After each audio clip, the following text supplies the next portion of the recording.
Une garden party en souvenir de Georges Frêche. Près de 2 ans après son décès, l'association créée en sa mémoire réunissait aujourd'hui une partie de ses adhérents. Cette association qui vise également à entretenir la mémoire de son action compte plus de 1300 personnes au total. Sandrine Navas et Julien Bernier ont rencontré fidèles et nostalgiques présents au château de Castries, près de Montpellier.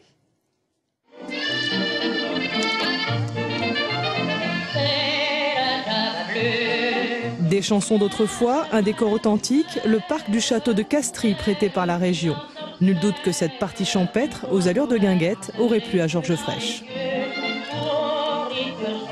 Peut-être, oui. Je pense que ça, il aurait aimé. Il aurait joué à la belote, il aurait triché, bien entendu.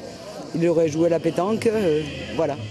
L'association, créée il y a tout juste 1 an pour entretenir la mémoire de l'ancien président de région, compte 1310 adhérents. Certains bien connus, reconnus, anciens ou nouveaux élus, ils ne sont pas majoritaires.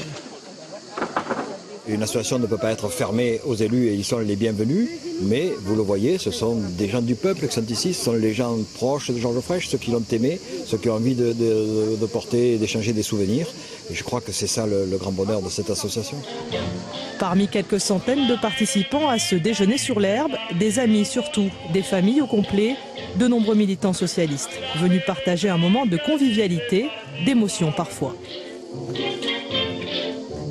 Georges Frêche avait un grand cœur et il aimait les gens. Et je pense qu'aujourd'hui, il aurait été très heureux qu'on fête son anniversaire et qu'on soit là avec lui. Et malheureusement, il nous manque énormément. Et j'ai vu le film Monsieur le Président et on retrouve les musiques qu'il fredonnait dans la voiture. Donc c'est bien. Vous trouvez que ce moment lui ressemble? Je trouve que ce moment lui ressemble, oui. Parce que je pense que c'était quelqu'un de très simple. Georges Frêche, l'association, vit des cotisations de ses adhérents. Au-delà de cette journée, elle organise des colloques, distribue des prix pour prolonger l'action de l'ancien président de région. Il aurait eu 74 ans demain.